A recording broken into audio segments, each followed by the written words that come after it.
우리가 성탄절 이 설교를 들을 때 되면 자칫 잘못하면은 그분이 오신 것이 뭐 기쁨이고 우리에게는 축복이라는 걸 알기 때문에 이제 우리가 밝은 말씀들을 많이 듣는데, 실상 이 성탄의 말씀을 깊이 들어가 묵상해 보면은 성탄의 메시지는 그 주님을 영접한 그분들에게는 그렇게 밝은 일이 아니었어요. 오히려 마음 깊은 곳으로 하나님의 뜻을 받들어 나가는, 즉 우리가 밝아서 뭔가 막 경쾌하게 축제하고 하는 그런 것도 좋지만, 그것보다는 우리의 신앙을 더 견고하게, 더 뿌리 깊게 말씀 속에 깊이 세우는, 사실은 그러한 것이 이 성탄의 메시지라는 생각을 늘 해왔어요. 오늘은 좀 깊은 이야기들을 여러분과 좀 나누려고 합니다. 정말 성탄이라는 게 뭔가? 오늘 이 성탄의 이야기, 이제 지난주 마리아이에서 두 번째인데 요셉의 근심으로부터 시작되죠. 요셉의 아픔으로부터 시작돼요. 왜? 자기가 사랑하는 곧 아내 될 사람이 임신을 했다는 사실을 알게 되었기 때문이죠. 굉장히 우울하게 시작하죠. 자, 여러분, 오늘 본문 말씀인데 18절로 19절 말씀 읽어보겠습니다. 시작. 예수 그리스도의 나심은 이러하니라. 그의 어머니 마리아가 요셉과 약혼하고 동거하기 전에 성령으로 잉태된 것이 나타났더니 그의 남편 요셉은 의로운 사람이라. 그를 드러내지 아니하고 가만히 끊고자 하여. 아멘. 주님은 오셨는데 그 주님을 맞이해야 될 요셉은 답답했어요. 아내가 임신하다니, 이게 굉장히 놀라운 사실이죠. 예수님은 분명히 성령으로 잉태되었어요. 마리아가 무슨 잘못을 해서 이런 일이 벌어진 것도 아니었어요. 하지만 요셉은 그 사실을 까맣게 몰랐었어요. 마리아가 말을 하지 않은 거죠. 그러니까 마리아도 고민이 있었겠지만 이 요셉은 그 일을 어떻게 알았는지 성경에 나와 있지 않지만 일단 알았어요. 이때부터 문제가 되는 거죠. 아무리 성령으로 잉태됐어도 아이를 임신했으니까 배가 불러오겠습니까? 안 불러오겠습니까? 불러오죠. 몇 개월 정도 되면 표시가 확 나요? 저는 아기를 안 낳아가지고 몇 개월쯤 되면 표시가 9개월? 6개월쯤 되면 이게 덮어도 안 됩니까?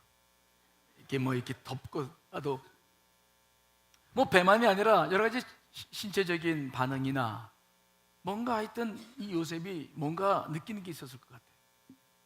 왜 어떻게 요셉이 알게 됐는지는 모르는데 이것을 알게 됐어요. 오늘 본문의 말씀 보니까 성령으로 잉태된 것이 나타났더니라고 표현하고 있는데, 이걸 헬라 원문으로 찾아보면요, 이건 어떤 사실이 발견되었다, 모르고 있던 것들이 알려졌다, 그런 뜻이에요. 그러니까 요셉이 몰라갔던 거예요. 마리아도 말하지 않았던 거예요. 그런데 이것을 알게 된 동기가 마리아가 말을 했기 때문이 아닙니다. 뭔가 하여튼 이게 어떤 조짐이 있어서 알게 된 거죠. 그러니까 그때부터 요셉은 고민이 시작된 거예요. 여러분, 남자분들이요, 저를 보세요. 여러분들이 만약 이런 입장에 처했다면 어떻겠습니까? 사랑하는 아내가 있어, 결혼하려고 지금 다 마음 먹고 있고 다 했는데 그 여인이 임신을 해.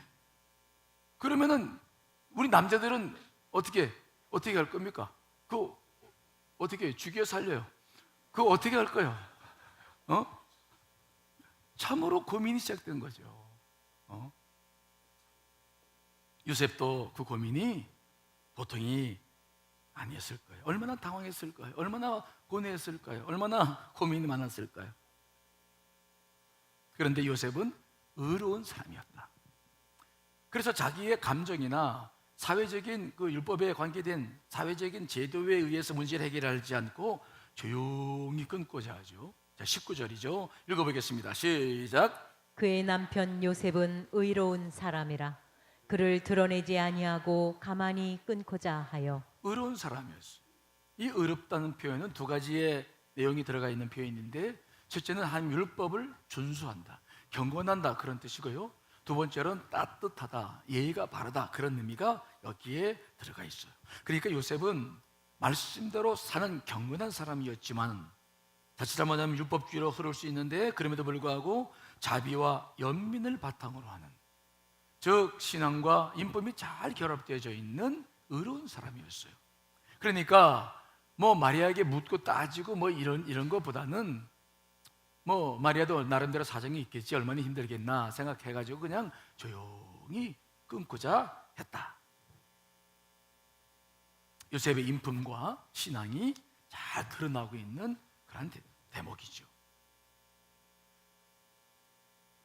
그런데 하나님께서 그런 요셉을 보시고서 이제 그냥 가만히 있지 않으시죠. 그에게 말씀하시기 시작합니다. 오늘 본문 20절 읽습니다. 시작. 이 일을 생각할 때에 주의 사자가 현몽하여 이르되, 다윗의 자손 요셉아, 내 아내 마리아 데려오기를 무서워하지 말라. 그에게 잉태된 자는 성령으로 된 것이라. 아멘.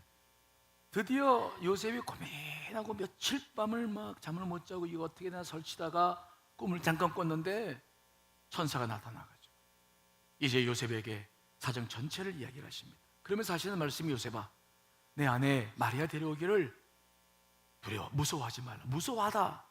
요셉 무서워했는 거예요. 이 일이 드러났을 경우에 마리아가 당할 일들과 자기가 당할 일들과 사실 엄청난 일입니다. 그 당시에 이런 일이 벌어졌을 때 남자는 자기의 수치를 찢기 위해서 해야 할 일이 뭐냐면, 자기 아내 된 사람, 그 사람에게 돌을 들어 칠 권리가 있었어요. 그리고 그것을 요청할 수 있었어요. 그래야 자기의 명예가 씻겨지고 가문의 죄가 씻겨지기 때문에 그렇게 하는 것이 그 시대의 관습이었어요. 그러면 마리아는 죽게 되죠. 그러나 요셉이 그 문제를 그렇게 하고 싶지 않아서 끙끙거릴 때에 천사님께서 꿈에 나타나셔서 천사를 통해서 오늘 말씀하시는 것입니다. 그 말씀 속에 어떤 말씀들이 가장 요셉의 마음속에 들어왔냐?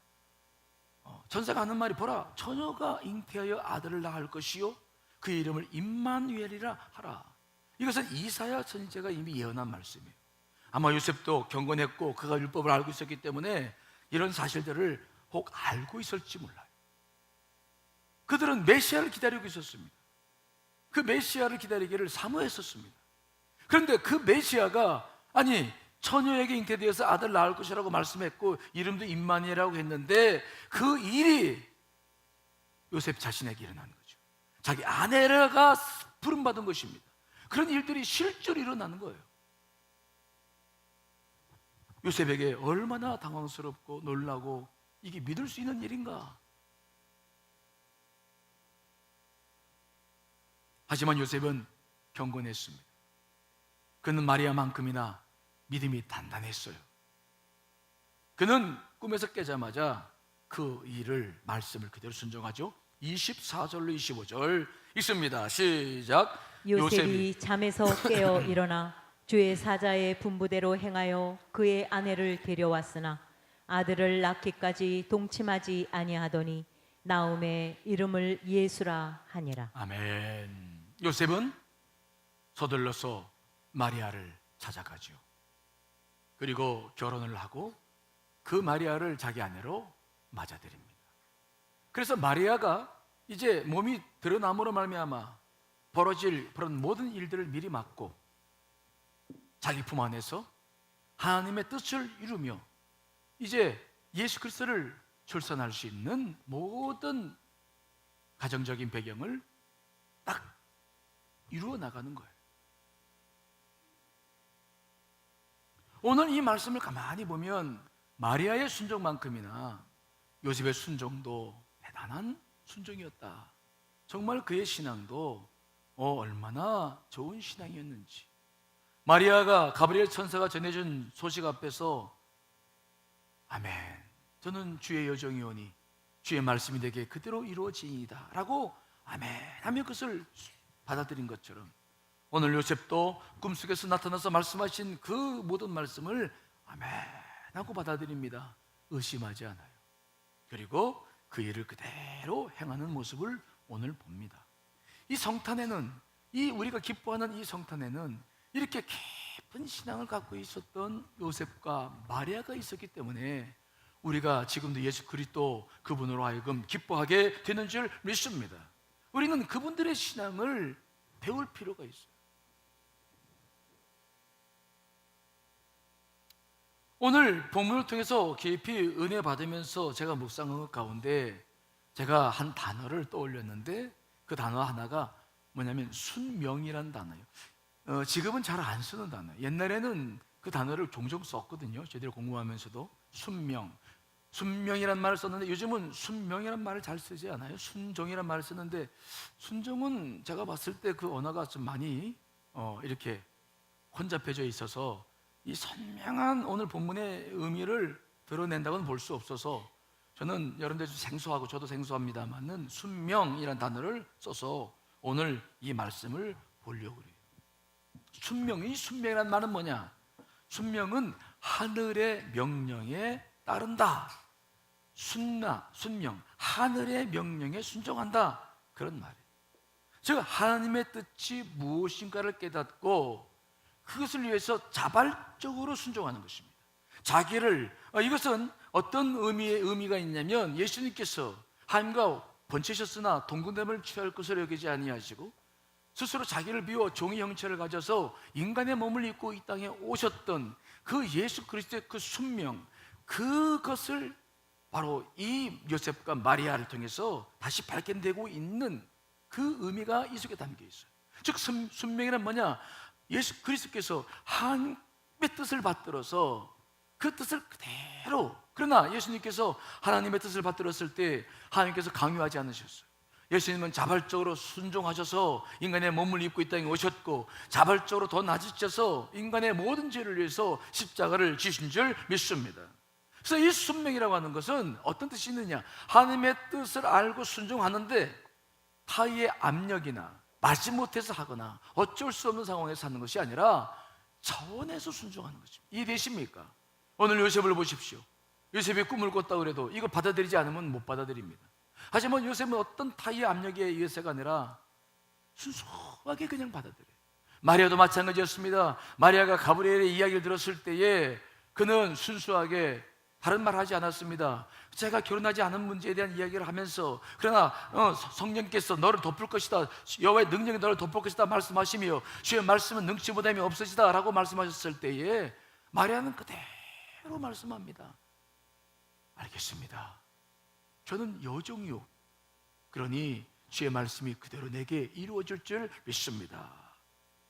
자원에서 하나님의 뜻을 받들어서 거기에 순종하는 거예요. 이게 뭐냐? 순명. 따라합시다. 순명. 근데 순명에는 또 다른 의미가 하나 더 들어가 있어요. 무슨 의미가 있느냐? 제가 오늘 이 요셉과 마리아의 삶을 보면서 그 사실도 깊이 주님과 묵상하며 깨달았는데 이 순명이란 뭐냐? 하나님의 뜻에 따르겠다고만 결단하는 것이 아니라 하나님의 뜻에 순종해 나가면 반드시 뭐가 있습니까? 환난과 핍박과 역경이 기다리고 있어요. 여러분 알고 계시죠? 그래서 이 순명이라는 말의 음속에는 뭐냐면 하나님의 뜻을 그냥 받아들이겠다는 말이 아니라 받아들이면서 와지는 모든 시련과 환난과 핍박도 수용하겠다. 그것을 그대로 겪으며 살아나가겠다고 한 결단이 이 순명 속에 들어있다는 것이죠. 마리아는 가브리엘 천사로부터 하나님의 모든 말씀에 능치 못함이 없음이라는 사실을 믿고 그가 받아들였지만 그 눈앞에 닥쳐온 현실은 무엇이었습니까? 배가 불어오면서 그 눈앞에 닥친 현실은 무엇이었습니까? 잘못하면 사회적인 비난과 핍박과 조소를 받아야만 했을 거예요. 우리가 하나님의 뜻에 아멘 했을 때 이 아멘의 의미는 뭐냐? 그저 그 뜻대를 알았습니다, 그렇게 하겠습니다만이 아니라 그 아멘 했기 때문에 그때부터 우리에게 와지는 것이 있어요. 그것마저도 수용하는 것. 오늘 요셉도 마리아를 그렇게 일찍 받아들였을 때 그에게서 얼마나 많은 두려움과 어려움이 있었겠습니까? 하지만 그것조차도 순종하는 것, 그것조차도 순수하게 받아들이겠다고 하는 것, 이게 우리 기독인들이 갖춰야 될 순명의 자세예요. 예수님께서도 분명히 그렇게 말씀하셨어요. 우리가 이 부분에 약한 부분이 있어요. 하지만 이 부분을 우리가 이루어 나가야 됩니다. 예수님께서도 자기 제자들을 선택했어요. 그들은 뜻을 정했습니다. 순명했습니다. 그때 예수님께서 그들에게 뭐라고 말씀하십니까?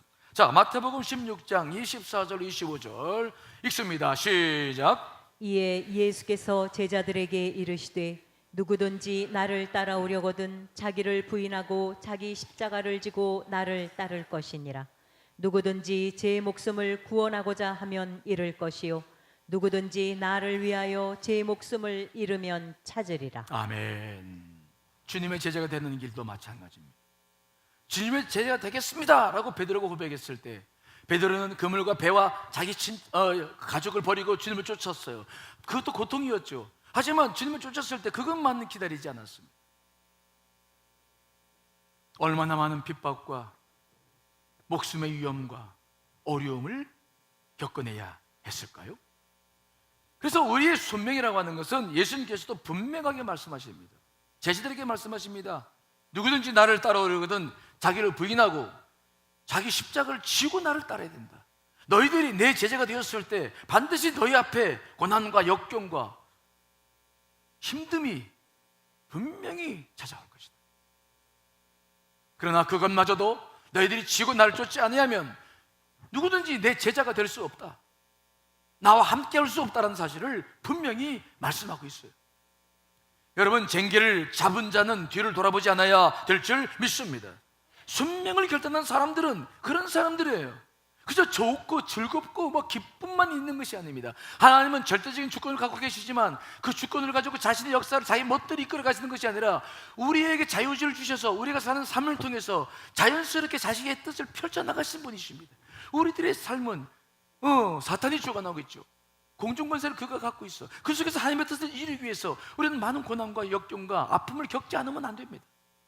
그래서 하나님의 뜻을 순종하겠다 하는 사람들, 순명을 하는 사람들은 어떤 사람들이냐? 하나님의 뜻만이 아니라 그로부터 와지는 아픔과 역경까지도 견뎌낼 각오를 해야 될 줄 믿습니다. 오늘 마리아가 왜 요셉에게 자기 임신 사실을 이야기하지 않았을까요? 가장 먼저 사실 두려웠던 일들이 누구였을까요? 정말 누가 제일 먼저 알아야 됐을까요? 요셉이었을까요? 근데 왜 말하지 않았을까요? 그가 요셉과의 파탄이 나고 어려움을 겪을 수 있는 예상을 그 일 예상 못했을까요? 했을 거예요. 왜 말하지 않았을까요? 하나님 앞에 순명한 사람들은, 일단 결단한 사람들은, 저도 그렇게 목회를 합니다. 일단 주의 뜻을 주님께서 말씀하시고서 순행하게 딱 결단하고 난 다음부터는 내가 의도적으로 예상되는 시련과 아픔 앞에 맞서지 않습니다. 내가 뭔가가 문제가 될 것이다 예상해서 미리 주님보다 앞서지 않아요. 순명이란 뭐냐? 그 일까지 다 내가 보며 나가는 길입니다. 그 속에서 역사하시는 하나님을 그래서 경험해 나갈 수 있는 것이죠. 오늘 마리아는 예상되는 여러 가지 일들이 있었을 거예요. 그는 몇 개월간 그 문제 때문에 기도했을 것입니다. 하지만 그는 순명을 결정했어요. 하나님의 뜻에 따르기 결정했습니다. 자기에게 생긴 일이 자기가 벌린 일이 아닙니다. 하나님께서 벌이신 일입니다. 그러면 앞으로 생길 모든 문제까지도 하나님께서 자기의 뜻대로 이루어 가실 것을 마리아가 분명히 믿은 줄 믿습니다. 이게 순명입니다. 이게 크리스찬들이 가져야 될 순명의 자세예요.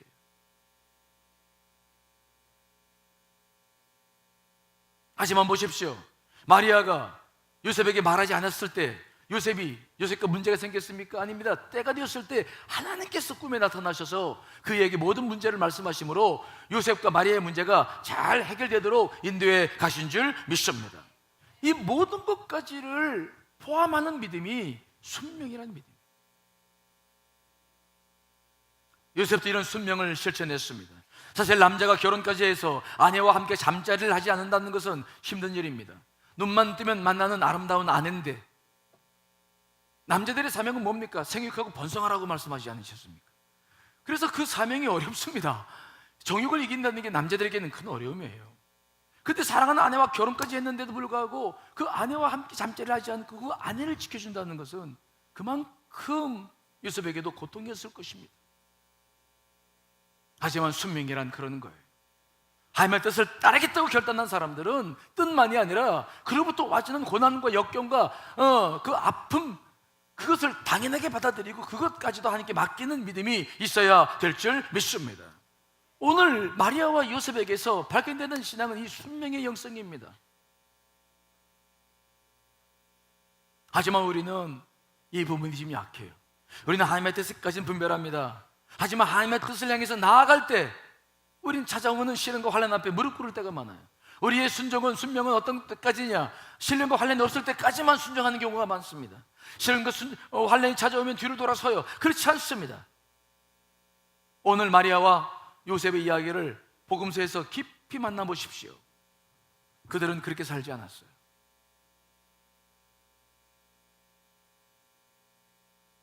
우리가 이 순명의 삶을 살아가면서 언제 하나님을 경험하신지 아십니까? 하나님의 뜻을 분별하고 알겠습니다 라고 결단할 때가 아닙니다. 하나님을 경험하는 사람들은 그 다음에 찾아오는 환난과 시련 속에서 그때 역사하신 하나님을 만나게 됩니다. 우리가 하나님을 아직 경험하지 못한 분들의 약점은 바로 그곳에 있을 수 있어요. 뜻은 알았어. 하지만 환난이 닥쳐오면 도망 다녀요. 피해 다녀요. 그렇지 않습니다. 그 환난 속에 들어가야 그 속에서 역사하신 하나님을 만나게 되는 것입니다. 우리는 다니엘을 잘 알고 있죠? 다니엘은 이제 70년 포로 생활이 끝나고 하나님께서 예레미야에게 약속하신 대로 다시 자기들의 백성들을 예루살렘으로 회복시켜 주실 것을 그 말씀을 보면서 깨달았기 때문에 기도하지 않을 수 없었어요. 하지만 그를 시기했던 2명의 총리가 왕에게 어인을 받아가지고 기도하는 자는 다 사자 굴속에 사자의 밥이 되게 하겠다는 그 칙령을 발표했어요. 그때 이 다니엘이 얼마나 고민했겠습니까? 하지만 기도하지 않을 수 없었어요. 그가 기도하겠다고 결단했을 때 따라오는 시련과 환난까지도 포함해서 그는 순종하기로 결심했기 때문에 그는 그대로 기도하다가 사자굴속에 던짐을 받았어요. 하지만 언제 다니엘이 하나님을 경험한 줄 아십니까? 언제입니까? 기도할 때입니까? 아니면 사자굴속에서 있을 때였습니까? 사자굴속에 있을 때 하나님께서 그를 사자의 입에서 건져내시고 하나님의 살아계심을 확실하게 보여주신 줄 믿습니다. 그래서 그는 하나님의 영광을 드러냈고 더 높임받는 역사를 사는 거 아닙니까? 우리가 순명한다는 것, 하나님의 뜻을 따르겠다라고 결심했다는 것은 무엇입니까? 고난까지, 핍박까지, 환난까지를 포함하는 거예요. 여러분, 하나님과의 관계에 대해서 더 깊은 영적 자세를 오늘 요셉과 마리아처럼 갖춰 나가시기를 간절히 축원합니다. 그래서 이렇게 순명의 자세를 딱 갖춘 사람들은 그 다음부터 어떤 삶을 사느냐? 따라합시다. 하나님께 모든 것을 맡긴다. 우리가 복음서를 읽어보면 이때부터 요셉과 마리아는 자기의 뜻대로 삶을 살지 않아요. 요셉과 마리아가 나사렛에서 이제 결혼해 살고 있을 때 하나님은 로마 황제 가이사 아우구스토를 통해서 호적령을 발표하죠. 모든 로마 제국에 있는 사람들은 자기 고향에 가서 호적을 해라. 그래서 하나님께서 그 글을 통해서 바로 자신의 뜻을 이루어 가시기 위해서 요셉과 마리아도 베들레헴으로 다시 보내는 겁니다.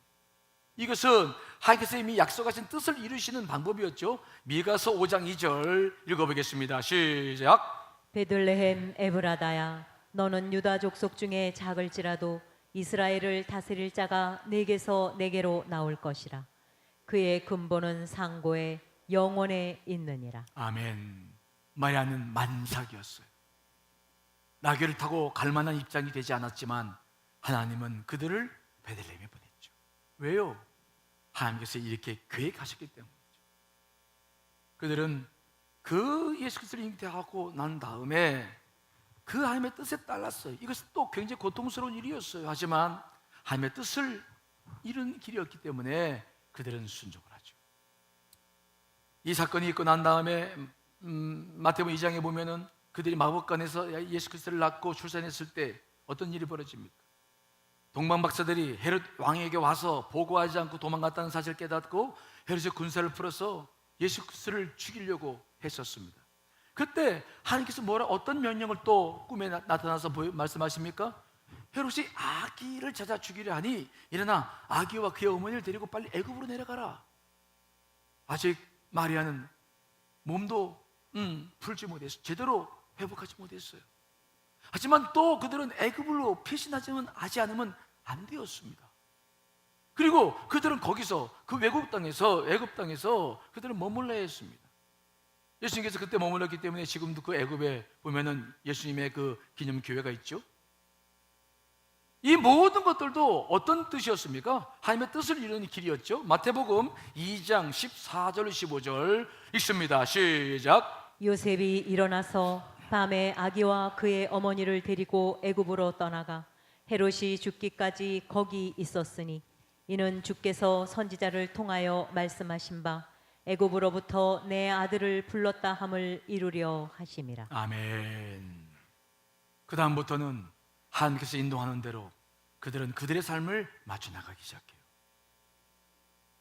그들이 겪는 고난을 통해서 하나님의 뜻이 이루어져 가는 거예요. 그 다음에 그들이 애굽에 있을 때 드디어 헤롯이 죽었어요. 다시 그래서 하나님께서는 일어나서 아기와 그의 어머니를 데리고 이스라엘 땅으로 돌아와라.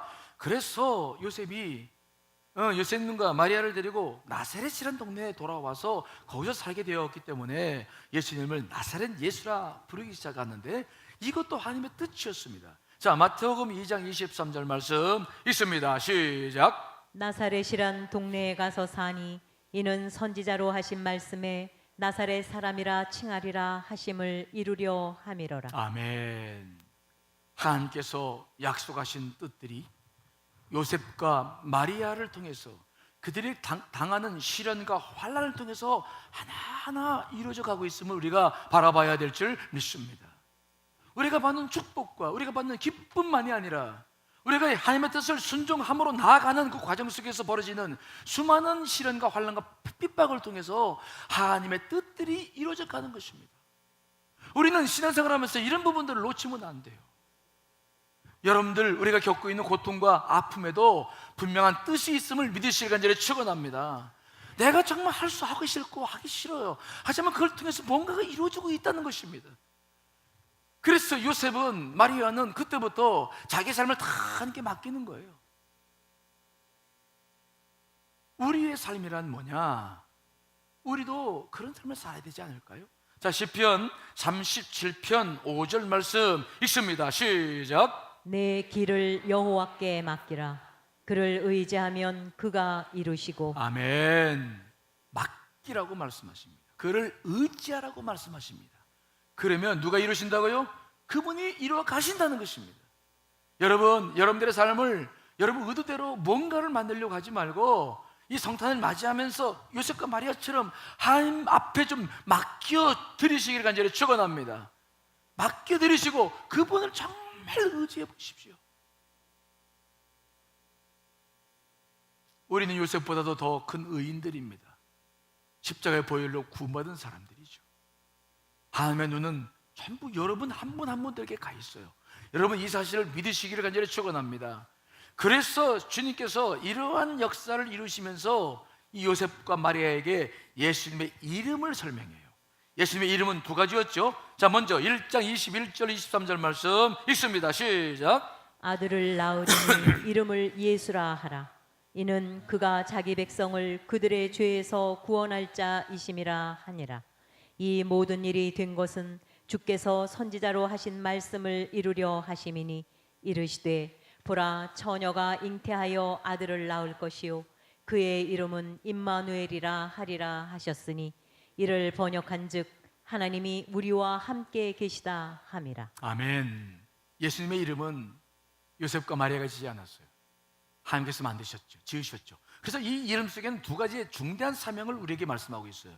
먼저 예수라는 이름은 뭡니까? 이건 구약에서는 히브리어는 여호수아라는 말이 예수라는 말인데 그가 자기 백성들을 죄에서 구원하신다. 여러분 우리를 십자가에서 구원해 주신 줄 믿습니다. 예수라는 이름에는 그 사명이 하나 들어가 있어요. 그럼 임마누엘이라는 사명이 또 있어요. 이걸 우리가 놓쳤으면 안 돼요. 임마누엘이라. 임마누엘의 뜻이 뭡니까? 여러분 잘 알고 계시죠? 하나님께서 우리와 뭐라고요? 함께 계시다. 예수 그리스도의 사명은 뭐냐? 십자가에서 우리를 구원해 주실 뿐만 아니라 언제나 그의 사명이 있는데, 지금도 저와 여러분 안에 머물러 계시고 우리와 함께 하시는 사명이 예수님의 사명인 줄 믿습니다. 예수님은 두 가지 사명이 있는 거예요. 하나만 있지 않습니다. 십자가에서 여러분 주님의 죄만 구원해 준 것이 아니라 지금도 여러분과 동행하신다는 것이 예수님의 사명입니다. 믿으십니까? 이걸 믿기 때문에 하나님의 뜻에 모든 걸 맡길 수 있는 거예요. 이 사실을 분명히 우리는 믿어야 됩니다. 우리가 이 성탄절을 맞이하면서 이 임마누엘에 대한 의미를 더 깊이 느껴보지 않으면 안 돼요. 성탄절의 의미를 알 수가 없어요. 뭐 산타크로스가 선물이고 뭐 징글벨 그게 아니라 정말 우리의 신앙은 이 임마누엘이라는 신앙 속에서 더 깊어져야 돼요. 구원받은 우리가 이제 받은 은혜는 무엇입니까? 날마다 나와 동행하시는 임마누엘을 경험하는 은혜가 우리가 받아야 될 은혜인 것입니다. 여러분도 알고 있는 사람 가운데 로렌스 수사, 임마누엘의 영성을 가지고 살았던 17세기의 프랑스의 사람이었죠. 그는 수사였습니다. 수도자였죠. 평범한 사람이었어요. 아니 어쩌면 평범 이하인 사람인지 모르죠. 그는 전쟁에 참석했다가 부상을 당하고 또 여러 가지 일을 하면서 인생을 살았으나 어려웠습니다. 그때 그는 어느 날 갑자기 초겨울에 하나님의 신비한 섭리를 깨닫죠. 그리고는 수도원, 50살이라는 된 나이에 수도원에 들어갔는데 그가 할 수 있는 게 별로 없어가지고 그는 주로 뭘 했냐면 주방에서 음식을 만들고 주방을 청소하는 일을 했어요. 근데 신기한 것은 그 로렌소 수사가 주방 일을 계속 하면 할수록 사람들이 그에게 몰려들기 시작하는 거예요. 그는 기도할 줄도 몰랐습니다. 뭐 넥시오 TV나 할 줄도 몰랐습니다. 그는 무슨 뭐 다른 뭐 묵상 기도할 줄도 몰랐습니다. 근데 사람들은 그에게 몰려들기 시작하는 거예요. 왜? 로렌스 얼굴이 너무 달처럼 빛나고 해처럼 빛나고 그 은혜가 느껴지기 때문에 사람들이 몰리는 거예요. 사람들이 묻습니다. 당신에게 무슨 일이 일어납니까? 당신 분명히 주방에서 설거지를 하는 사람이고 음식을 만든 사람인데, 당신은 특별히 말씀을 묵상하거나 뭐 그런 높은 학문도 없는 사람인데 당신에게 무슨 일이 있습니까? 당신에게 도대체 웬일입니까? 다 궁금해서 묻는 거예요. 얼굴이 막 빛나니까. 로렌스가 그런 말을 합니다. 저는 다른 거 하는 게 없습니다. 나는 내 일을 하면서 주님께서 나와 늘 함께 하신다는 걸 믿어요. 그래서 늘 임마누엘 하나님을 믿고 설거지를 할 때도 하나님을 찬양하며 그분과 대화 나누고, 음식을 만들 때도 그분과 함께 만나 대화 나누고, 쓰레기를 버리고 주울 때도 늘 그분과 대화를 나누고, 나는 특별히 뭐 기도할 만한 여건도 되지 못하고 뭔가 공부할 만한 준비가 또 안 돼 있고, 그래서 나는 늘 날마다 내게 주시는 일을 부엌을 쓸 때마다 주님께서 나와 함께 하신다는 사실, 내가 누군가 뭔가를 위해서 요리를 할 때마다 이 속에서 나와 함께 하신다는 사실, 그분과 자꾸 대화를 나누며 그분의 은혜를 경험하며 나는 그냥 그렇게 사는 것밖에 없습니다. 그런데 그가 그렇게 살면 살수록 더 그의 삶은 풍성해지는 겁니다. 사람들이 전국에서 몰려들기 시작해요. 편지를 보내며 당신의 평안과 기쁨을 좀 알고 싶다고, 당신의 그 하나님의 체험에 대한 것을 좀 듣고 싶다고. 그래서 많은 서신들에게 답변을 쓰는 것이 이제 그의 하나님의 임재 연습이라는 책으로 나온 것을 여러분들이 봤을 거예요. 그 속에 보면 다른 게 아무것도 없어요. 그 사람들에게 얘기해 주는 것은 아무것도 없습니다. 그 로렌스 수사가 하는 말은 그겁니다. 매 순간 주님을 인식하십시오. 따라합시다. 매 순간 주님을 인식하라, 깨달으라. 매 순간 예배를 드리고 기도를 할 때만이 아니라 매 순간, 우리가 무엇을 하든지 매 순간 내가 걸음을 걸을 때도 주님과 함께 걷는다는 사실을 잊지 말아라는 거예요. 그것이 바로 그 로렌스 수사가 누리는 평안과 기쁨과 축복의 이유였어요.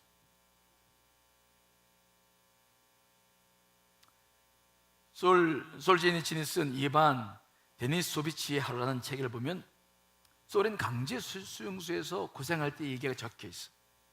이반이란 주인공이 하루 너무 힘들어서 벽에 기대고 눈을 감고 이렇게 서서 있었어요. 그랬더니 동료들이 말합니다. 이반, 기도하니? 기도해? 너 기도해봐야 소용없어.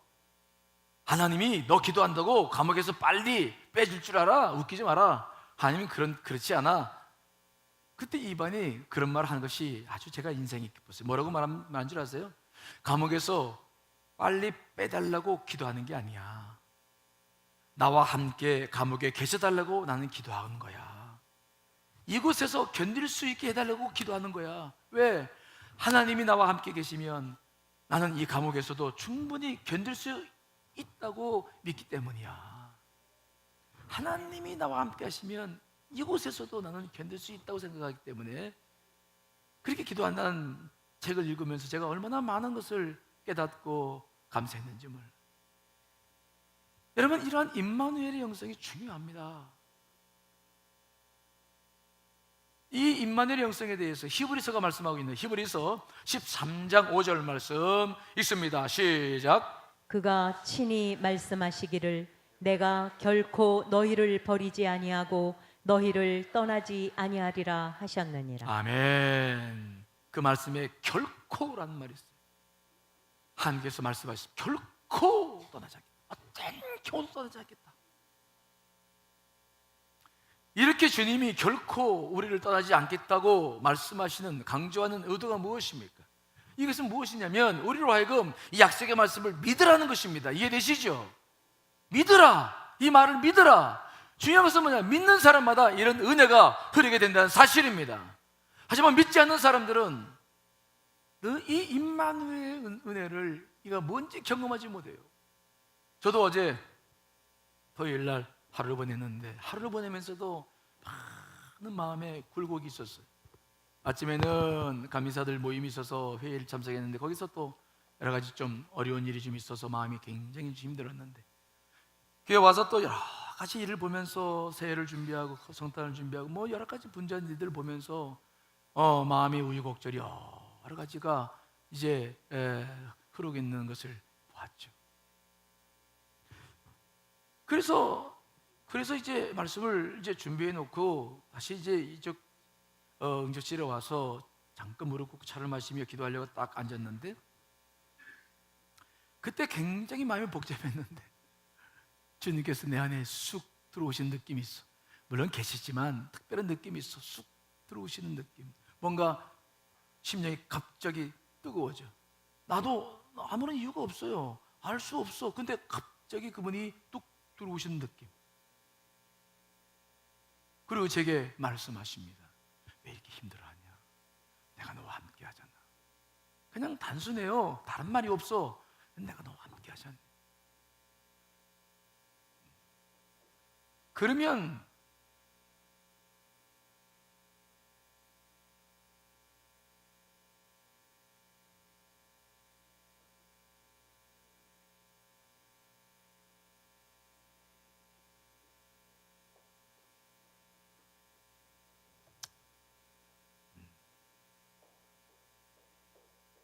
그러면 되죠 뭐. 그러면 우리가 그렇게 많이 염려할 필요 없어요.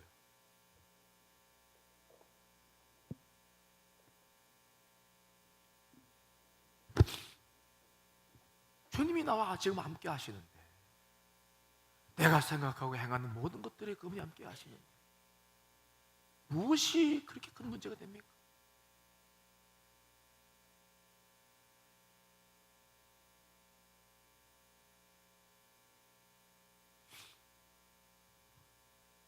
여러분, 이 임마누엘의 영성은 우리의 구원받은 우리가 갖춰야 될 중요한 영성입니다.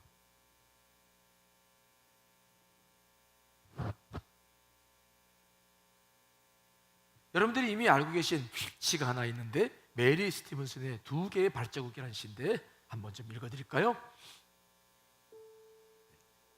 한 남자가 꿈을 꾸었다.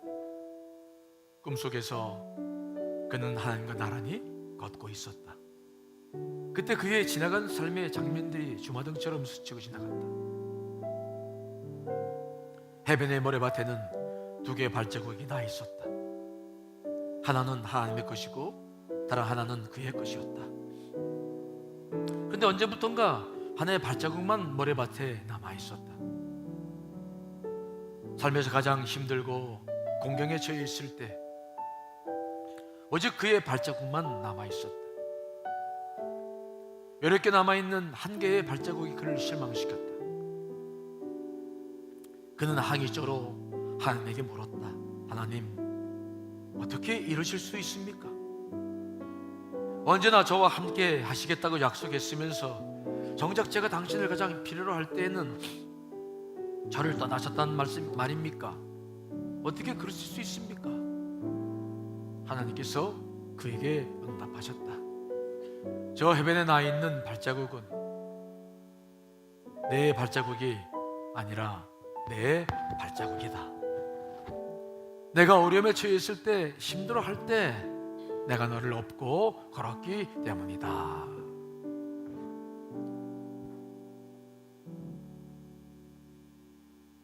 예수님은 우리를 구원하신 것으로 끝나지 않습니다. 지금도 여러분과 함께하고 계시는 줄 믿습니다. 나와 함께하고 계세요. 그러므로 고난을 겪는다고 두려워하지 마세요. 순명한 사람들은 그것까지 이미 받아들인 사람들이어야 돼요. 하나님은 그 고난을 통해서도 주의 뜻을 지금도 이루고 있는 줄 믿습니다. 거기서 진정한 능력과 힘을 우리는 얻는 사람들이에요. 때로는 실패하고 좌절해도 주님이 여러분과 함께 하고 계시기 때문에 그분의 뜻을 이루며 살고 있다는 사실을 잊어서는 안 됩니다. 여러분 모두에게 이런 은혜가 이 성탄절에 충만하시기를 간절히 축원합니다.